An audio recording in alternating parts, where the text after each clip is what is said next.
Hi there. A lot of people ask, "Hey, Ken, I got to negotiate my salary. What do you think?" Whether it's a recruiter, current position, etc. And I say, "Whoa, well, before you got to this position, you should have been negotiating." Negotiations has micro negotiations throughout. So let me give you three top tips where you don't have to ask, "Hey, Ken, should I be negotiating my salary?" Number one is anchoring too low. So too many times people say, "Well, what are you currently making?" "Well, I'm making $70,000. Okay, well, don't tell the recruiter because as soon as you tell them that, that's what they're going to anchor to, right? So you want to come in and say, "Well, I'm going to make 80 to 95,000."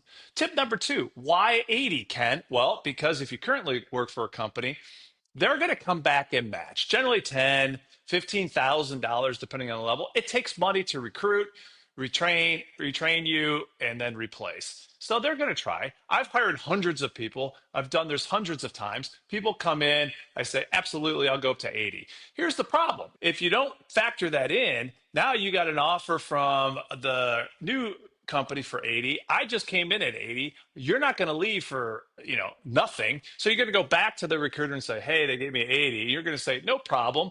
They're going to come back at 85. Then you're going to come back to me and say, "Hey, I got 85." And I'm going to say, "Well, I wish you'd have told me. I could have came up to 85 or we would have just parted ways." But either way, it's a bad taste in everybody's mouths.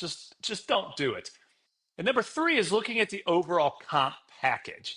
Now, a lot of stuff that goes into this, stock options, healthcare, benefits, all this stuff. And people just get fixated on one number. In negotiations, we do this all the time. So look at the overall package. And let me give you one example that's going to hit home is a lot of companies are offering unlimited PTO.